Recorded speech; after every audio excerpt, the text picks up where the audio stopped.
If possible, I think you've been waiting to ask a question for a while, and I think you as well. So if we could take both of your questions.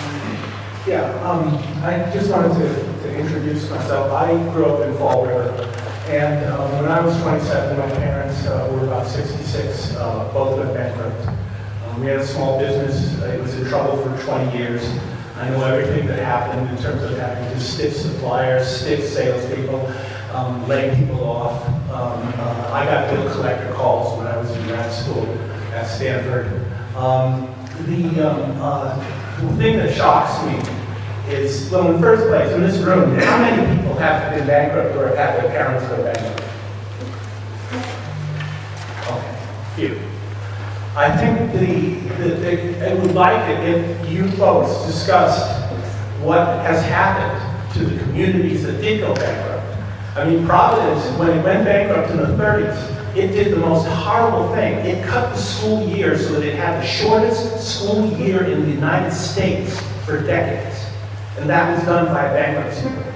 And you have communities like Fall River, where I grew up. Warwick is very close to bankruptcy right now. Warwick won't tell anybody what its financial condition is. It says, oh, we have legal problems. Well, if you get to the point where you're the tip of the iceberg and you're close to bankruptcy, we will hear nothing about how the status of Providence. Everything will be done behind closed doors. You will know far less than if there was a partnership that was regulated and had regular reports. Could you talk a little bit about what can happen if you get to that point and what has happened to Providence in the past, like how it got the shortest school year in the United States? So I'm going to pass it over to Jeff. I also, Teresa could also outline Central Falls. A lot of people look at that as potentially a situation that we should look at. A lot of unfortunate things happened when Central Falls went into bankruptcy. I think they still don't have a rec center for their kids. They've had a lot of challenges within their schools. So it's definitely not, and it's not something we want to end up doing or being in a situation where we have to contend with. But I'll have Jeff talk a bit more about that.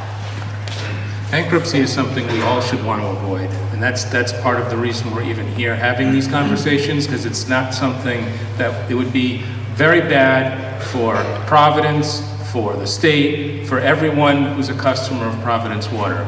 In a bankruptcy situation, if a municipality is in bankruptcy, taxes will increase. The city would have to maximize its tax rate every year.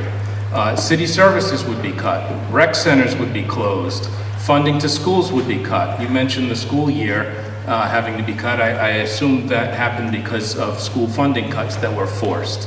Decisions would be made for the city and its residents, not by the people that you democratically elect, but by a receiver, by decisions issued by a bankruptcy judge.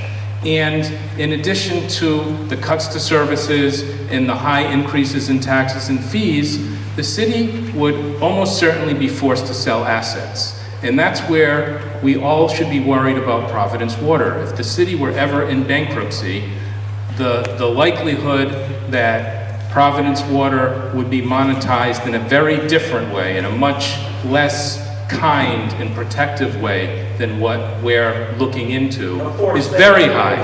Very, very high. Huh? It would be a forced sale.